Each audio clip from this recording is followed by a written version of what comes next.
श्री बालकृष्ण लाल की जय। श्री गिरिराज धरण की जय। श्री भागवत भगवान की जय। करारविंदे न पदारविंदे न मुखारविंदे न विनिवेशयन्तं दक्ष्यपत्रस्य ऊते शयानं बालं मुकुन्दं मनसा स्मरामि। श्रीकृष्ण गोविन्द हरे मुरारे, हे नाथ नारायण वासुदेव।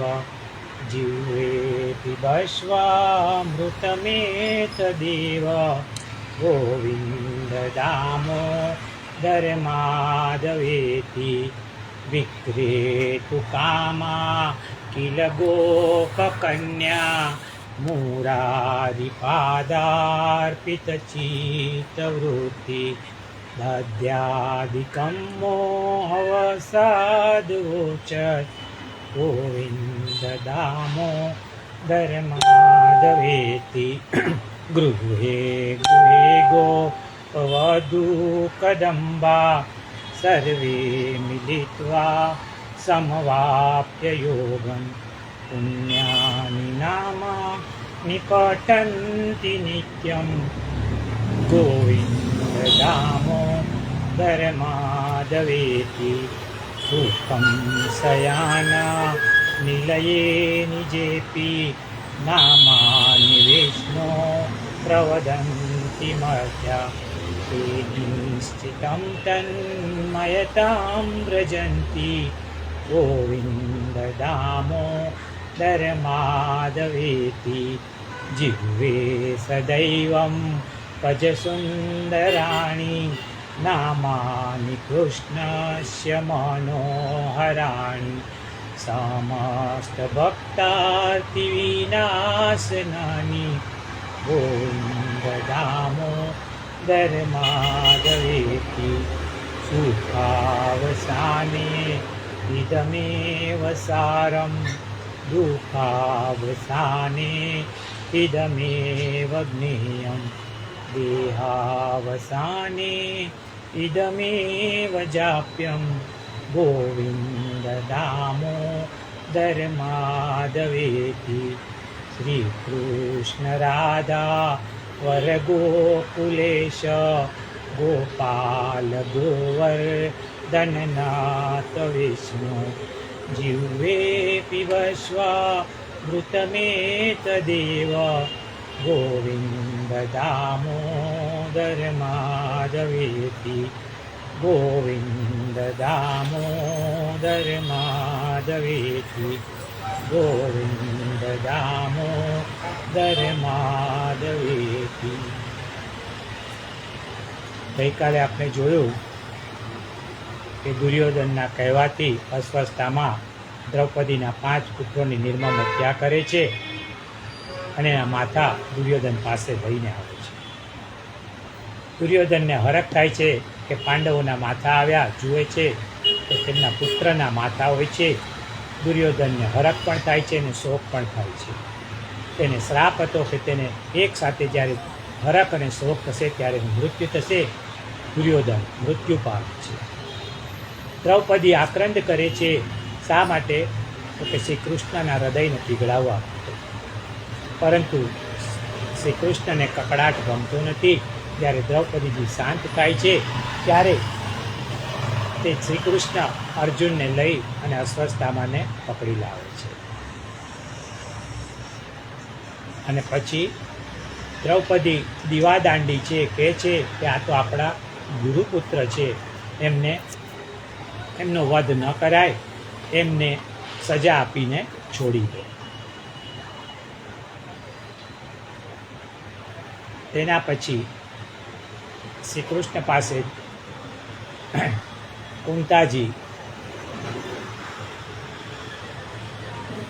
દુઃખ માગે છે કે મારું મન ક્યાંય બીજે ભટકે નહીં, એ રીતે મને તમારા ચિત્ત મારું ચોંટાડો. શ્રી કૃષ્ણ કુંતાને કારણે પાછા નથી ફર્યા, પરંતુ એ તો દાદા ભીષ્મને માટે પાછા ફર્યા છે. પાણ સૈયા ઉપર મહાન વ્યક્તિ પ્રભુની પ્રતીક્ષા કરે છે. કોણ? તો કે ભીષ્મ. ભીષ્મનું નામ દેવવ્રત હતું. એઓ ગંગાના પુત્ર હોવાથી ગાંગેય પણ કહેવાતા. ભીષ્મ નામ તો પાછળથી પડ્યું. તેઓ વસુતમ હતા, વસુદેવતા હતા. ગાંધર્વો, કિન્નરો, સિદ્ધો, વસુઓ અને રુદ્રો આ જાતિ છે. વસુ જ્ઞાતિના 8 વસુઓ દેવતાઓ છે. આ 8 વસુઓ વશિષ્ઠ ઋષિની પાસે આવ્યા. તેની પાસે કામધેનુ ગાય હતી. આ વસુઓએ વશિષ્ઠની કામધેનુ ગાય ઉપાડી જવાનું નક્કી કર્યું, કારણ કે કામધેનુ આપણે જે ઈચ્છીએ ને એ વસ્તુ હાજર કરી. તેથી આ દેવતાઓની દાનત બગડી અને વશિષ્ઠના તપોવનમાંથી ગાય ચોરી જવા લાગ્યા.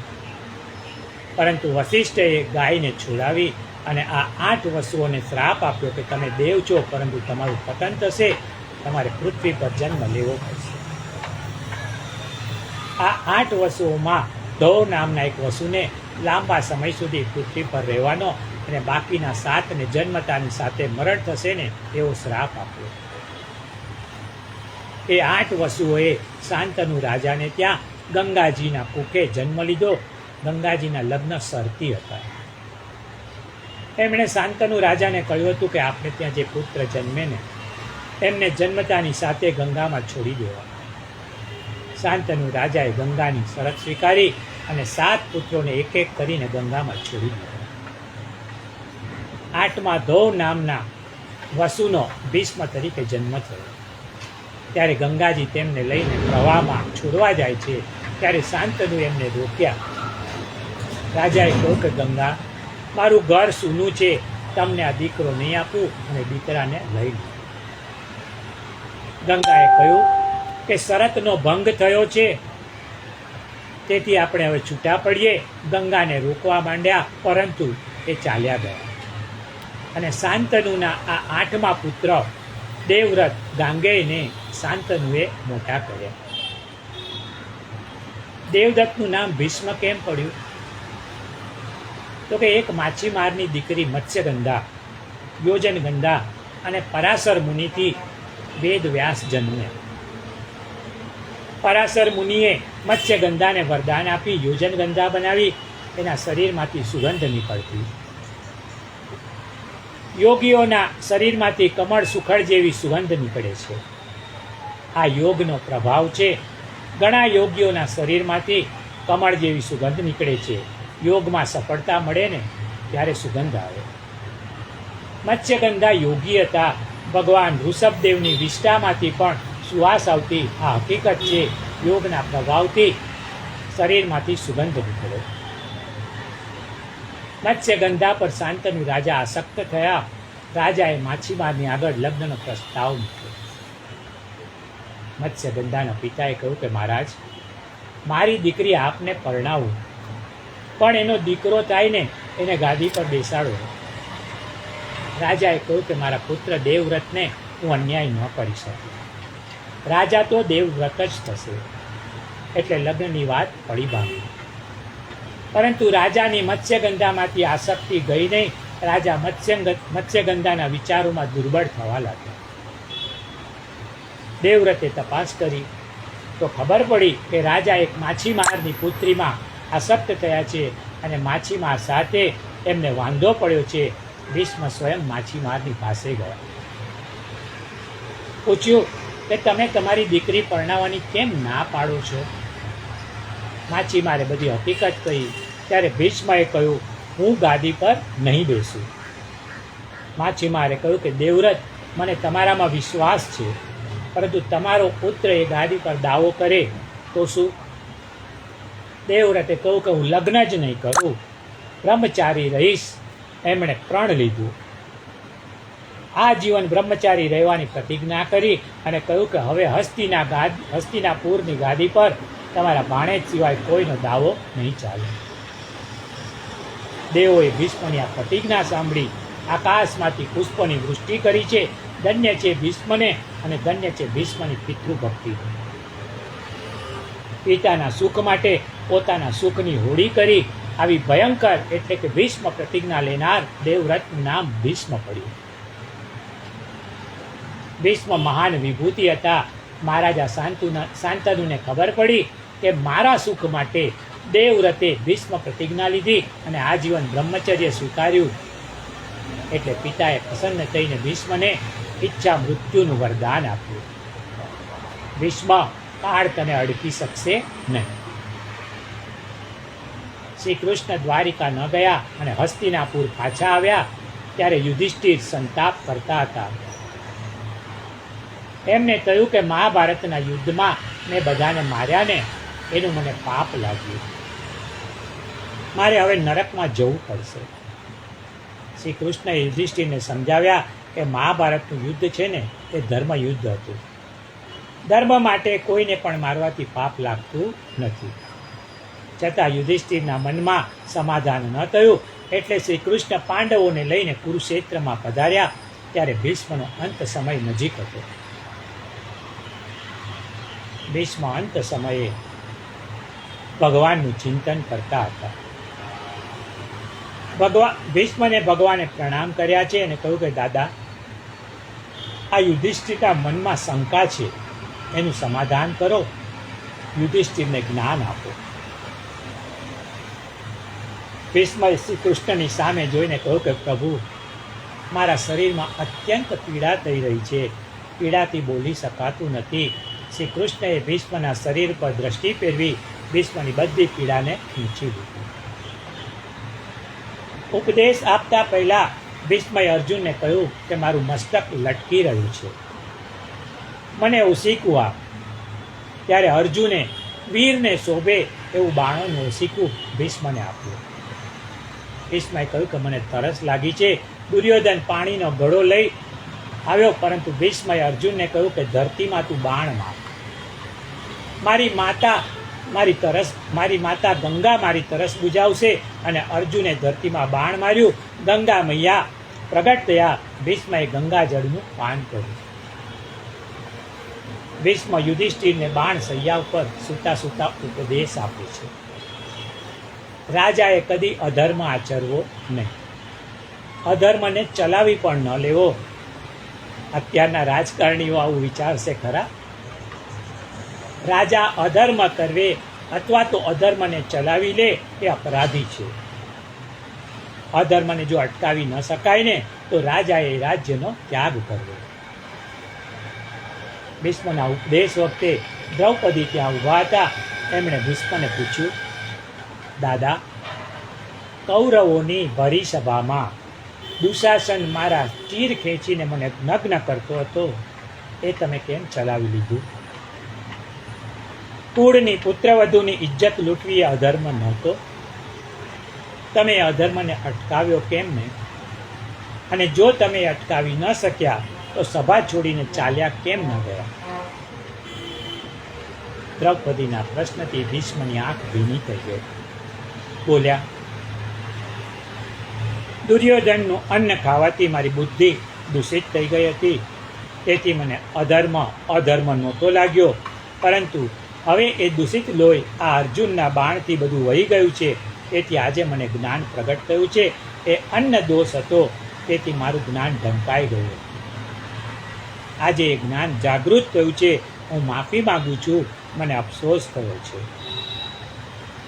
એટલે જ આગળના લોકો એમ કહેતા કે કોઈના હાથનું ખાવું નહીં, બજારમાં જઈને ખાવું નહીં, કારણ કે આવો અન્ન દોષ લાગી જાય, એની ભ્રષ્ટ બુદ્ધિ તમારામાં આવી જાય. પણ હવે તેવું કાંઈ રહ્યું નથી.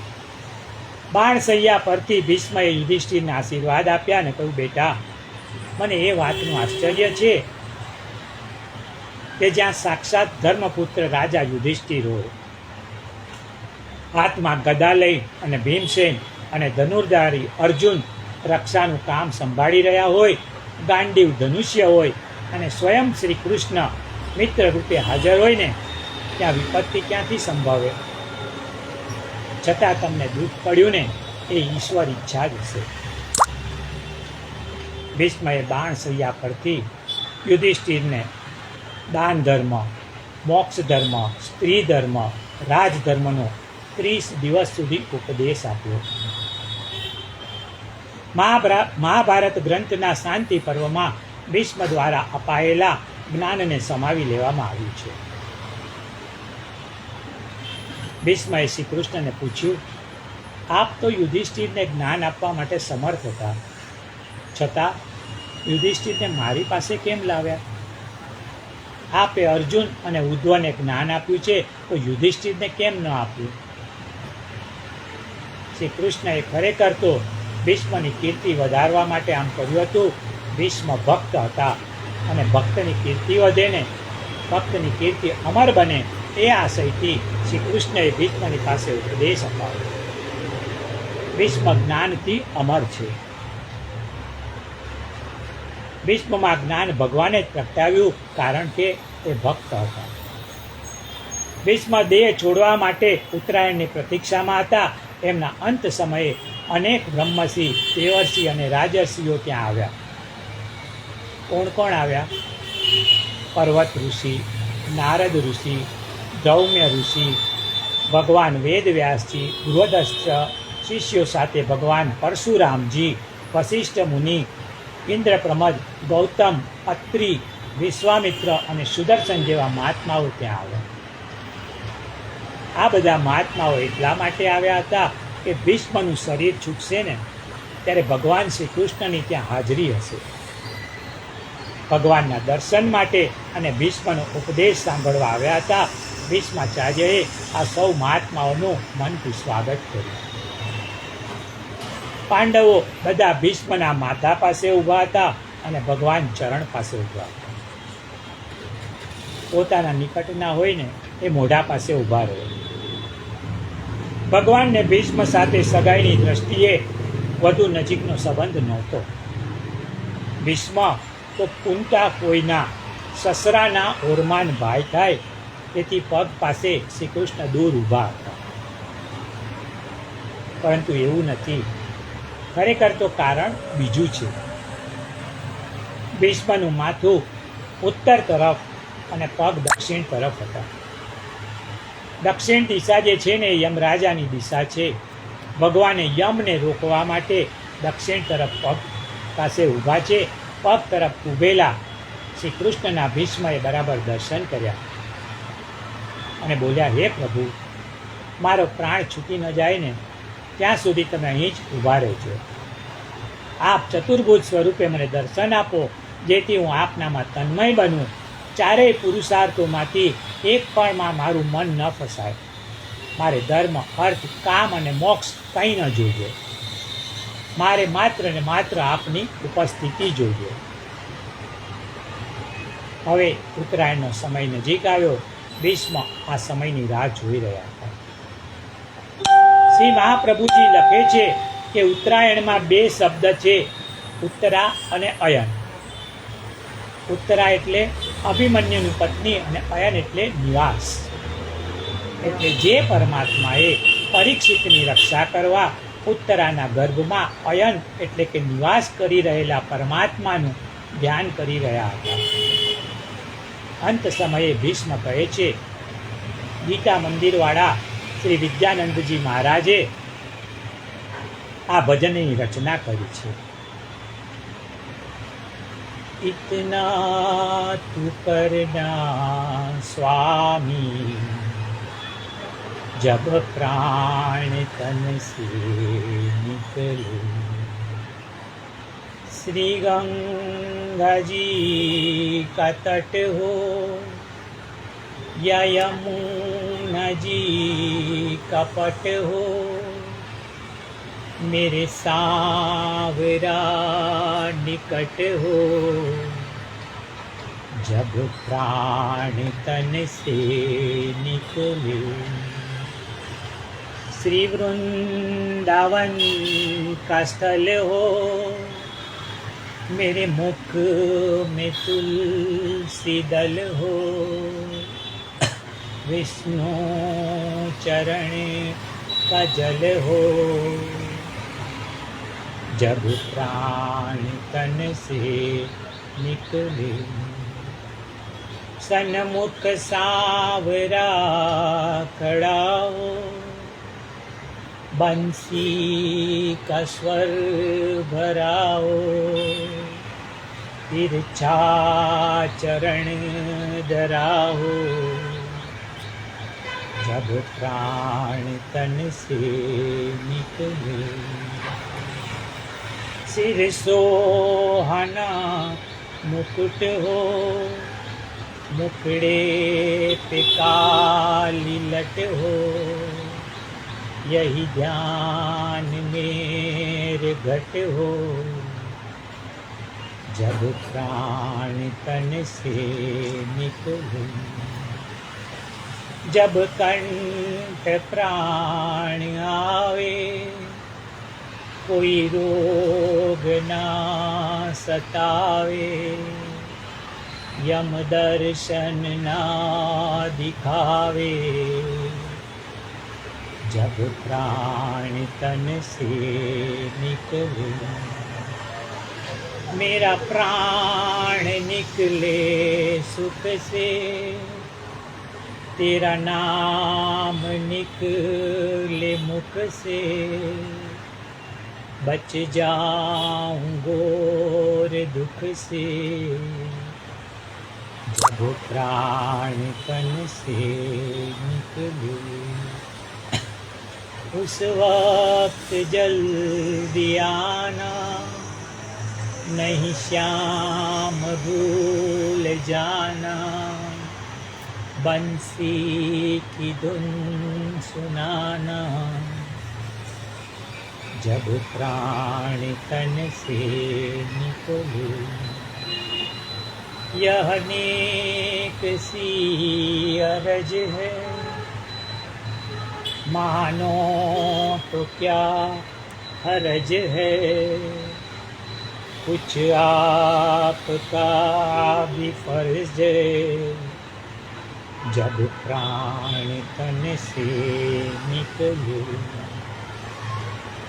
विद्यानंद की अर्जी, खुद गर्ज की है गर्जी, आगे तुम्हारी मर्जी, जब प्राण तन से निकले। इतना तू करना स्वामी,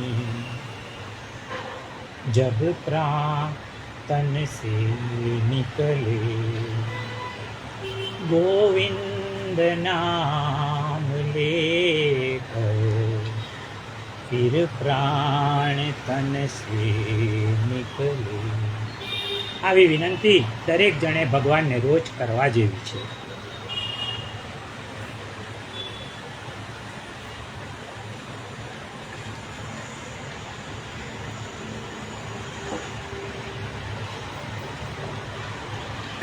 ભીષ્મ સ્તુતિ. ભીષ્મએ શ્રી કૃષ્ણને કહ્યું કે પ્રભુ, મારી એક દીકરી છે, એને મારે મરતા પહેલાં આપની જોડે પરણાવવું છે. ભગવાને કહ્યું કે દાદા, આપ તો અખંડ બ્રહ્મચારી છો, આપને દીકરી આવી ક્યાંથી? આપે તો જતાં જતાં એક રહસ્ય ખુલ્લું કર્યું. અચ્છા, એ તો કહો, દીકરીનું નામ શું છે? ભીષ્મએ કહ્યું કે પ્રભુ, મારી બુદ્ધિ છે ને એ જ મારી દીકરી છે. મારે મરતા પહેલાં મારી બુદ્ધિરૂપી દીકરી આપને સોંપવી છે. જો મરતી વખતે બુદ્ધિનું સમર્પણ ભગવાનને ન કરો ને, તો બુદ્ધિ લૌકિક પદાર્થોમાં જઈને બેસે ને તો મૃત્યુ બગાડે. એક માજીનો અંતિમ સમય હતો. વહુએ પૂછ્યું કે બા, આપની કોઈ ઈચ્છા ખરી? બાએ કહ્યું કે મારે શીરો ખાવો છે. વહુ રસોડામાં જઈને શીરો શેકીને લઈ આવ્યા. ત્યાં તો માજીએ દેહ છોડી દીધો. મરતી વખતે એમનો જીવ શીરામાં રહી ગયો. આવું થાય ને તો જીવને ફરી જન્મ લેવો પડે. એટલા માટે મરતી વખતે લૌકિક પદાર્થોમાંથી બુદ્ધિને ખેંચી અને ભગવાનમાં પરોવવી જોઈએ. શ્રી કૃષ્ણએ ગીતામાં કહ્યું છે કે તારું મન મને આપ, તારી બુદ્ધિ મને આપ. મન બુદ્ધિનું સમર્પણ કરવું એટલે શું? મન કોને કહેવાય? વેદાંતમાં મનની વ્યાખ્યા આપેલી છે. સંકલ્પ વિકલ્પાત્મકમ મન. સંકલ્પ વિકલ્પ કરે ને એ મન છે. એ મનને પ્રભુને અર્પણ કરવું એટલે એ મન દ્વારા ગમે તેવા સંકલ્પ ન કરવા, પણ પ્રભુને ગમે એવા સંકલ્પ કરવા. એક ભાઈએ શાસ્ત્રીજીને કહ્યું કે અત્યારે તો મારી આર્થિક સ્થિતિ બરાબર નથી, પણ આર્થિક સ્થિતિ સુધરશે ને ત્યારે હું આપની પાસે શ્રીમદ ભાગવતની કથા કરાવીશ. આ સંકલ્પ પ્રભુને ગમે કે નહીં? ગમે છે. વેદ ભગવાન કહે છે સંકલ્પો એવા કરો જે ભગવાનને ગમે, પ્રભુને ન ગમે ને એવા સંકલ્પ ન કરો.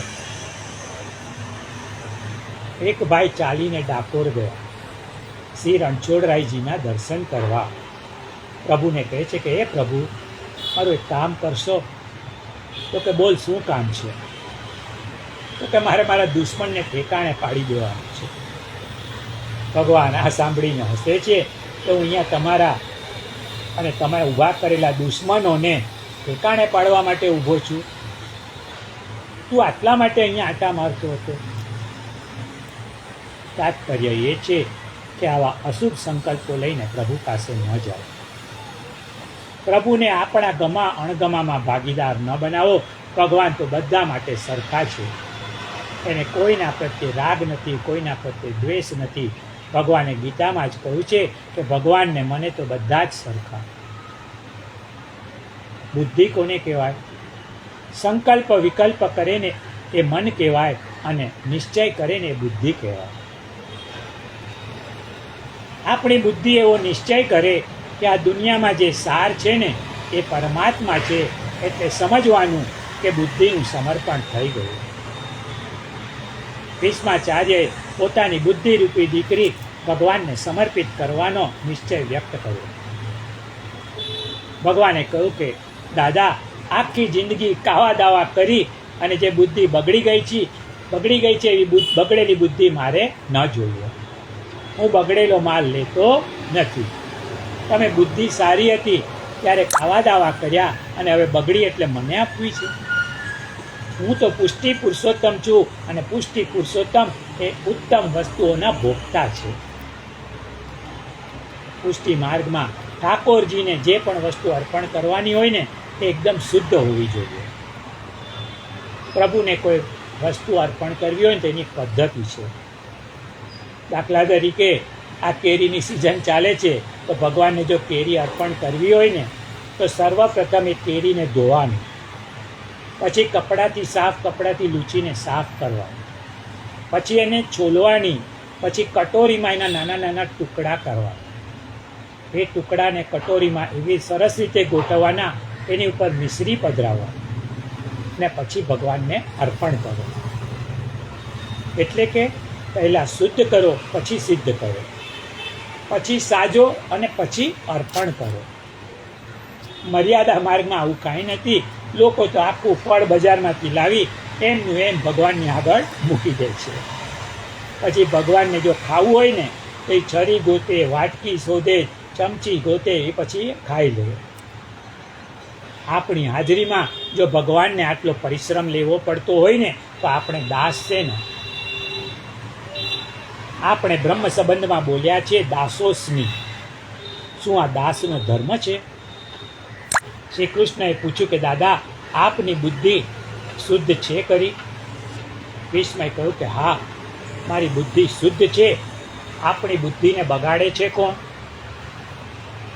આપણામાં રહેલી તૃષ્ણાઓ. આપણા મનમાં જાત જાતની તૃષ્ણાઓ ભરેલી હોય છે, એ બુદ્ધિને બગાડે છે. કેટલાકને ગંધની તૃષ્ણા હોય, આખો દિવસ પાવડર છાંટે રાખે, અત્તર સેન્ટ છાંટ કર્યા જ કરે. કેટલાકને રૂપ તૃષ્ણા હોય, દિવસમાં ઘડી ઘડી દર્પણમાં જોયે રાખે. કેટલાક તો પર્સમાં પણ સાથે દર્પણ રાખે, ટાઈમ મળે ને તો રસ્તામાં જોઈ લે. કેટલાકને રસ તૃષ્ણા હોય, તીખું તમતમતું ચટાકેદાર ખા કરે રાખે.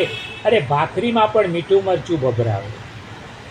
અરે ભગવાને ખાવા માટે આટલી મધુર કેરી આપી છે, એમાં પણ મીઠું મરચું ઢગલાબંધ નાખીને કેરીનું અથાણું બનાવે. કેટલાક તો ભજીયા પણ મરચાંના બનાવે છે, મોઢાથી સુસવાટા બોલાવતા જાય અને ખાતા જાય આ રસ તૃષ્ણા છે.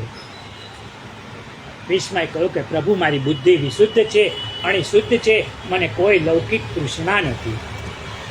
આપ મારી બુદ્ધિનો સ્વીકાર કરો. શ્રી કૃષ્ણએ કહ્યું કે દાદા, હું કાળો કદરૂપો માણસ, તમારી બુદ્ધિરૂપી દીકરી મને પસંદ ન કરે તો? ભીષ્મએ કહ્યું કે પ્રભુ, આપના કરતાં દુનિયામાં બીજું વધારે સુંદર છે જ કોણ? ત્રિભુવન કમનમ તમાલ વર્ણ રવિકર ગૌરવરાંબરમ દધાને વપુરલકકુલાઉતાનનાભજમ વિજય સકે રતિરસ્તુ મેન વધ. સંસારમાં કોઈ સુંદર નથી. સુંદરતા તો ફક્ત ભગવાનની છે. ભગવાનથી ત્રિભુવનમાં કોઈ સુંદર નથી. એક સંસ્કાર સૌંદર્ય, બીજું અંગ સૌંદર્ય, ને ત્રીજું આત્મ સૌંદર્ય છે. સંસ્કાર બીજે ક્યાંય નહીં મળે. સંસ્કારી જીવનનું સૌંદર્ય હોય છે. અંગ સૌંદર્યમાં આકૃતિનું મહત્વ છે, પરંતુ આત્મ સૌંદર્ય છે ને અદ્ભુત છે. જ્ઞાન અને શીલ આત્માનું સૌંદર્ય છે. જેની પાસે જ્ઞાન છે, ચારિત્ર્ય છે, એ વ્યક્તિ સાચા અર્થમાં સુંદર છે. જ્ઞાનશીલ આત્માનું સૌંદર્ય છે. સૌંદર્ય વસ્ત્રમાં નથી, આભૂષણમાં નથી. સૌંદર્ય છે સદ્ગુણો, વીરતામાં. અને આ સૌંદર્ય શ્રી કૃષ્ણમાં પૂર્ણપણે છે. તેથી ભીષ્મ કહે છે કે આપથી અધિક સુંદર બીજું કોઈ નથી. આપનો તમાલ વૃક્ષના જેવો શ્યામ વર્ણ છે. આપ વૃક્ષની જેમ પરોપકારી છો. આપ સ્પૃહા વગર પરોપકાર કરો છો. અને ગીતામાં લખ્યું છે કે આપણે કર્મ કરીએ ને એનું ફળ ભોગવવું પડે, પણ ભગવાનને નહીં. ભગવાન કહે છે કે હું કર્મ કરું છું સંસારના કલ્યાણ માટે, સમાજના હિત માટે, અધર્મના વિનાશ માટે, ધર્મની રક્ષા કરવા માટે. પરોપકાર માટેના કર્મમાં બંધન નથી, સ્વાર્થમાં બંધન છે. પ્રભુનું પિતાંબર કેવું છે તો કે સૂર્યના કિરણ જેવું ચળકતું. શ્રી મહાપ્રભુજી લખે છે ભગવાનના પિતાંબર બે પ્રકારના છે. એક તો છે માયાત્મક અને બીજું છે વેદાત્મક. કુરુક્ષેત્રના મેદાનમાં અર્જુનના રથ ઉપર બેઠા હતા ને ત્યારે ભગવાને માયાત્મક પિતાંબર પહેર્યું હતું. અને એમને જોનારા મોહિત થઈ ગયા. ત્યારે એમને અસુરોને મોહિત કરવા હતા. પ્રભુ, આપ જ્યારે અર્જુનના રથ ઉપર બિરાજ્યા હતા ને ત્યારે આપના સૌંદર્યને જોઈને દુર્યોધનના સૈનિકો મોહિત થઈ ગયા. આપના સૌંદર્યને જોતા જ રહ્યા, મોહિત થઈ અને લડવાનું ભૂલી ગયા, અને દુર્યોધન હારી ગયો. બધા લડવા આવ્યા હતા, યુદ્ધમાં પાછી પાની કરે એવા કોઈ નહોતા. પરંતુ શ્રી કૃષ્ણના રૂપમાં મોહિત થયા, લડવાનું ભૂલી ગયા. સામેથી બાણ આવ્યા અને ભગવાનના દર્શન કરતા કરતા બધાએ પ્રાણ છોડ્યા અને એમના મોક્ષની ચિઠ્ઠી ફાટી ગઈ. દુર્યોધન હાર્યો છે શ્રી કૃષ્ણની સુંદરતાને લીધે. ભક્ત કવિ દયારામે કહ્યું છે કે શોભા સલુણા શ્યામની, તું જો ને સખી શોભા સલુણા શ્યામની. શ્રી કૃષ્ણનું વેદાત્મક પિતાંબર એટલે વેદ પોતે ભગવાનનું પિતાંબર બની ગયા. કારણ વેદ જ્ઞાન છે અને જ્ઞાન વગર મુક્તિ મળતી નથી. ભીષ્મ સ્તુતિ કરતા કહે છે કે પ્રભુ, આપના કરકમળ મુખ કમળ પર વાંકડિયા વાળ સુંદરતામાં વધારો કરી રહ્યા છે. શ્રી મહાપ્રભુજી સુબોધિનીમાં લખે છે જ્ઞાનીઓ, યોગીઓ, ભક્તો એ ભગવાનના માથાના વાળ બન્યા છે. એ વાળ સામાન્ય નથી, એ યોગીઓ છે. કારણ કે વાળની લટો મુખ પર પડે ને એનો આનંદ લે છે. શ્રી કૃષ્ણને સ્તુતિમાં ભીષ્મએ વિજય સખા કહ્યું છે. અર્જુનનો પરાજય નથી થયો એટલે અર્જુનનું એક નામ હતું વિજય. વિજય એટલે કે જેનો જય જવા બેઠો હતો એને બચાવ્યો એટલે નામ પડ્યું વિજય. અર્જુને જયદ્રથને મારવાની પ્રતિજ્ઞા કરી, સૂર્યાસ્તની પહેલા જયદ્રથને મારીશ. જો ન મારે ને તો વિજય નામ વ્યર્થ જાત. ભગવાને યુક્તિ કરી છે અને સૂર્યાસ્ત પહેલા અર્જુનના હાથે જયદ્રથને મરાવ્યો. આમ અર્જુનનો જય જતા જતા રહી ગયો, એટલે એનું નામ પડ્યું વિજય. ભીષ્મએ કહ્યું કે પ્રભુ, કુરુક્ષેત્રના મેદાનમાં મને 3 વાતનું આશ્ચર્ય થયું. એક તો આપ અર્જુનના સારથી બન્યા. દેશનો વડાપ્રધાન કોઈનો ડ્રાઈવર બને તો આશ્ચર્ય થાય કે નહીં? માલિક સેવક બન્યા તેનું આશ્ચર્ય થયું.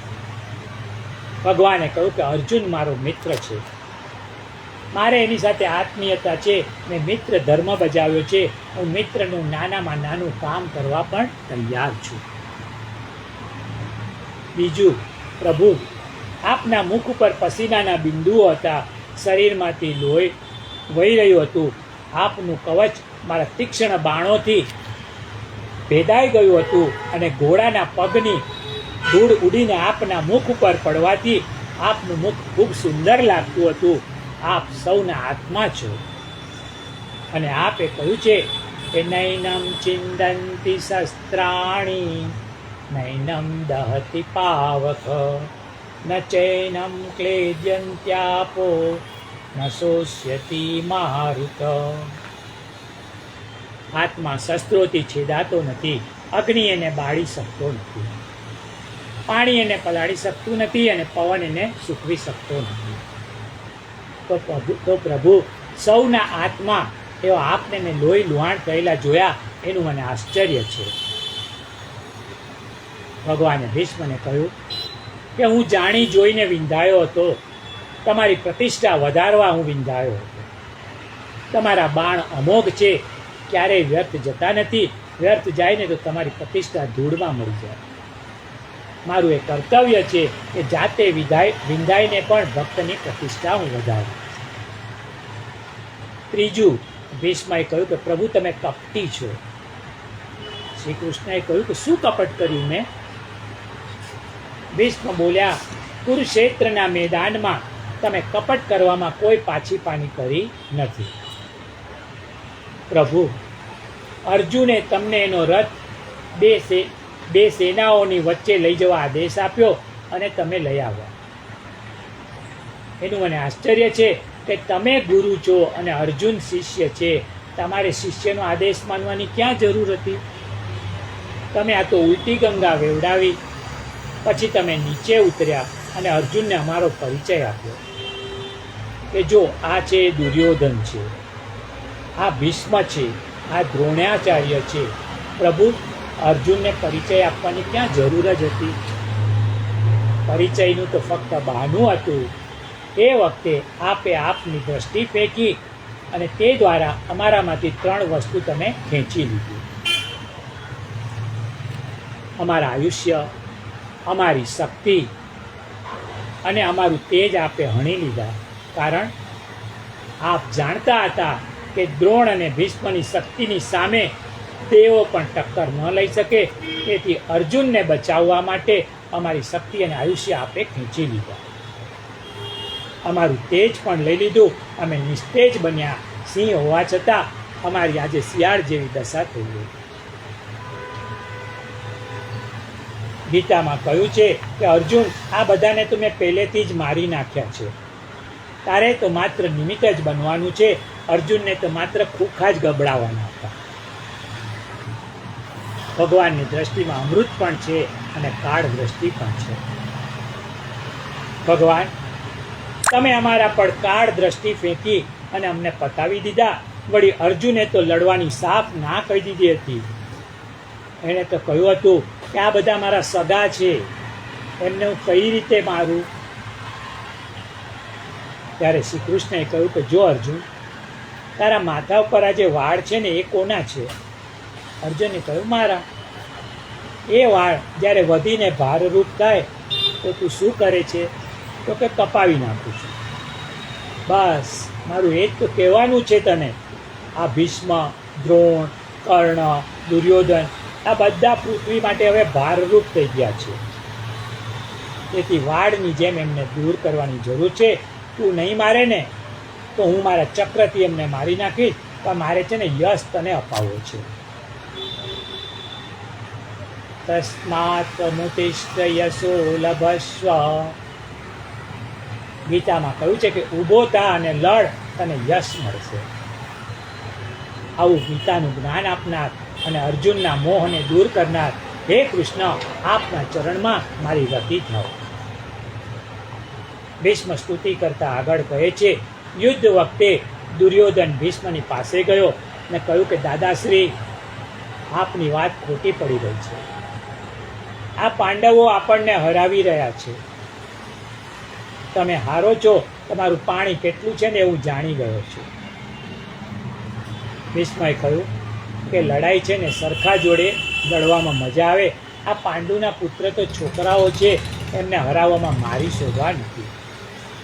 શ્રી કૃષ્ણ મારી બરાબરીના છે, એ જો મારી સાથે યુદ્ધ કરે ને તો લડવાની મજા આવે. પરંતુ શ્રી કૃષ્ણ હોશિયાર છે, પ્રતિજ્ઞા લઈને બેઠો છે કે શસ્ત્ર નહીં લઉં. છતાં દુર્યોધન, તારે મારી શક્તિ જોવી છે. આવતીકાલે અગર હું શ્રી કૃષ્ણની પાસે હથિયાર ન લેવડાવું ને તો હું ગંગા પુત્ર નહીં. બીજા દિવસે ભીષ્મએ ખતરનાક યુદ્ધ કર્યું, અર્જુનને મૂર્છિત કર્યો, સારથીને એટલે કે શ્રી કૃષ્ણને પણ મારે. યુદ્ધનો એક નિયમ છે કે સારથીને કદી મરાય નહીં. રથની ધજા ઉપરથી હનુમાનજી ગર્જના કરે છે અને કહે છે કે પ્રભુ, મારી હાજરીમાં આપને બાણ વાગે, આજ્ઞા આપો ને તો હું કૂદી પડું. શ્રી કૃષ્ણએ કહ્યું કે હનુમાન, તું ઉપર છે ને એ બરાબર છે. શ્રી કૃષ્ણએ વિચાર્યું કે મારી હથિયાર ન લેવાની પ્રતિજ્ઞાથી ભક્તની પ્રતિજ્ઞા જશે અને ભીષ્મનો મનોરથ આજે સિદ્ધ કરવો છે. ભક્તની ઈચ્છા કોણ પૂરી કરશે? હું હાથમાં હથિયાર લઉં. ભગવાને બે રૂપ લીધા. એક રૂપે અર્જુનનો રથ ચલાવે, રથસ્થ, અને બીજા રૂપે રથમાંથી કૂદી પડ્યા. ઉતર્યા નહીં, કૂદી પડ્યા. રથનું પૈડું હાથમાં લીધું અને ભીષ્મની સામે રથનું પૈડું લઈને દોડ્યા છે. ભીષ્મએ આવા એમની સામે હથિયાર લઈને આવતા શ્રી કૃષ્ણના દર્શન કર્યા અને ભીષ્મએ હથિયાર હેઠા મૂકી દીધા. ભગવાનના ગુસ્સાથી ધરતી કાપવા લાગી. ધરતીને કહ્યું કે પ્રભુ મારો ત્યાગ તો નહીં કરે ને. ભગવાન કહે છે કે ધરતી, તું દુષ્ટ માણસને કેમ ધારણ કરે છે? મારે તકલીફ લેવી પડે છે. ભગવાન ભીષ્મની સામે દોડ્યા ને ત્યારે એમનો ખેસ ધરતી પર પડી ગયો. એક સંત કહે છે કે એ ખેસ ભગવાને ધરતીના આંસુ લૂછવા માટે ફેંક્યો. ભગવાને કહ્યું કે ધરતી, તું ગભરાઈશ નહીં. આ પૃથ્વી પર પવિત્ર લોકોનો વાસ હશે ને, ભક્તો હશે ને, ત્યાં સુધી હું અવતાર લઈશ. ભીષ્મએ હથિયાર મૂકી દીધા, લડવાનું બંધ કર્યું. પણ શ્રી કૃષ્ણ ભીષ્મને માર્યા વિના પાછા ફર્યા. શ્રી કૃષ્ણએ ધર્મશાસ્ત્રની મર્યાદાનું પાલન કર્યું. એવા શ્રી કૃષ્ણના ચરણોમાં મારી પ્રીતિ થાવ. ભીષ્મ સ્તુતિ કરતા કહે છે, પ્રભુ, મારા ભેદ મોહ ધોવાઈ ગયા. ક્લેશ થાય ને તે ભેદ મોહના કારણે થાય છે. ભરત મારો, રામ કૌશલ્યાનો, કૈકેયીને મંથરાના દુસંગથી ભેદ થયો કે રામ રાજા થશે, કૌશલ્યા રાજમાતા બનશે, ભરત જેલમાં જશે, આવો મોહ થયો. ભરત અને રામમાં ભેદ ઊભો કર્યો. ભેદ બુદ્ધિથી કૈકેયીને પુત્ર મોહ જાગ્યો, ક્લેશ થયો. મહાભારત પણ ભેદ બુદ્ધિને કારણે સર્જાયું. ધૃતરાષ્ટ્ર મોહાંધ હતો.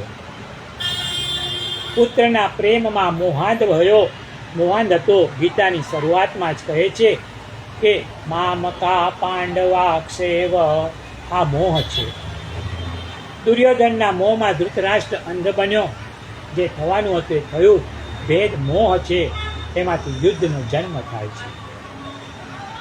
ભેદ મોહમાં વિગ્રહ છે, અશાંતિ છે. આ ભેદ મોહ જ્ઞાન દ્વારા દૂર થાય. જ્ઞાનથી સર્વાત્મ ભાવ જાગે છે. બધું જ પરમાત્મા સ્વરૂપ છે. મારું પારકું કોઈ નથી એ જ્ઞાન છે. બધું બ્રહ્મ છે. એવા જ્ઞાનથી ભેદ નષ્ટ થાય, મોહ નષ્ટ થાય. જેમ જુદા જુદા ઘડામાં પાણી ભરેલું હોય ને દરેક ઘડામાં ચંદ્રમા અલગ અલગ દેખાય ને, એ અલગ અલગ ઉપાધિ ભેદથી દેખાય છે, પણ જેમ અલગ અલગ દેખાતો ચંદ્ર તો એક જ છે, એમ દરેકમાં વસેલો પરમાત્મા એક જ છે. અલગ અલગ ભાષે ને ત્યારે જીવાત્મા કહેવાય. હે પ્રભુ, આપ બધા પ્રાણીઓમાં વસેલા હોવા છતાં એક છો. હું આપની શરણમાં આવ્યો છું. મૃત્યુ મારી પ્રતીક્ષા કરી રહ્યું છે. મારી દ્રષ્ટિમાં કોઈ ભેદભાવ નથી. મને આખું જગત બ્રહ્મ રૂપે દેખાય છે. બ્રહ્મ સિવાય મને કાંઈ દેખાતું નથી. ભીષ્મ આકાશની સામે મીટ માંડી રહ્યા છે. નભમંડળમાં નક્ષત્રો બદલાય છે. સૂર્ય મકરમાં જઈ રહ્યો છે એ ભીષ્મ જોઈ રહ્યા છે. ઉત્તરાયણ પાસે છે. ભીષ્મ જ્યોતિષ પણ જાણતા હતા. પ્રભુની સ્તુતિ કરતા કરતા મનને સ્થિર કર્યું, ભગવાનમાં પરોવ્યું, અને ભીષ્મએ પ્રાણ છોડ્યા. દેવોએ દુંદુભી વગાડતા પુષ્પની વૃષ્ટિ કરી છે. ત્યાં ઉપસ્થિત મહાત્માઓએ જય જયકાર કર્યો. ભીષ્મના મૃત્યુથી ભગવાનની આંખોમાં આંસુ આવ્યા. ધર્મરાજા બોલ્યા, આજે ધરતી પરથી બ્રહ્મચર્ય ચાલ્યું ગયું.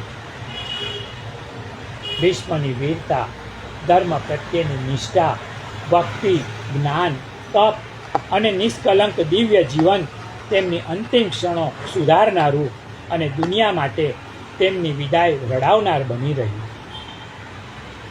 સંત કબીરે કહ્યું છે, જબ તુમ આયે જગત में जग हंसे तुम रोए, ऐसी करनी कर चलो तुम हंसे जग रोए. કબીરજીની આ પંક્તિઓ જાણે ભીષ્મ માટે જ રચાઈ હોય ને એમ લાગે છે. રામાયણમાં હનુમાનજી અને ભાગવતમાં ભીષ્માચાર્ય બ્રહ્મચર્યનું સ્વરૂપ છે. મૃત્યુ એ તો અટલ વસ્તુ છે. જાતસ્ય ધ્રુવો મૃત્યુ, જન્મનારનું મૃત્યુ નિશ્ચિત છે. કોઈનું મૃત્યુ જલ્દી તો કોઈનું મોડું. તેથી મૃત્યુને મહોત્સવ બનાવવો. જેને જીવતા ન આવડે ને એને મરતા પણ ન આવડે. ભીષ્મને તો જીવતા પણ આવડ્યું અને મરતા પણ આવડ્યું.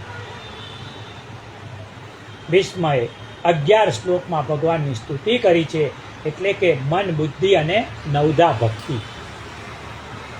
આ 11નું ભગવાનને સમર્પણ કર્યું છે, એટલે કે સર્વસ્વનું સમર્પણ કર્યું. સ્તુતિ 3 સમયે કરવી. કયા 3 સમયે? સુખાવસાને ઇદમેવ સારમ, દુઃખાવસાને ઇદમેવ જ્ઞેયમ, દેહાવસાને ઇદમેવ જાપ્યમ, ગોવિંદ દામોદર માધવેતિ, ગોવિંદ દામોદર માધવેતિ, ગોવિંદ દામોદર માધવેતિ.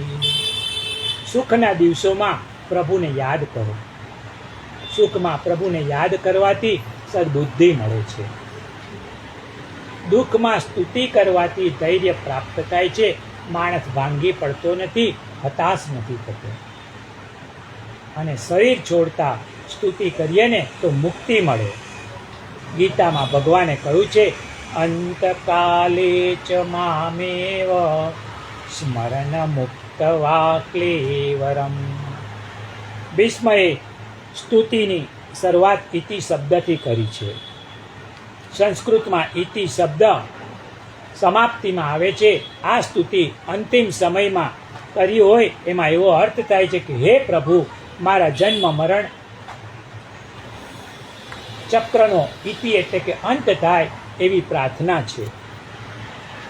ભીષ્મના અગ્નિ સંસ્કાર કર્યા પછી પાંડવોની સાથે શ્રી કૃષ્ણ હસ્તિનાપુર આવ્યા અને કેટલોક સમય રોકાયા.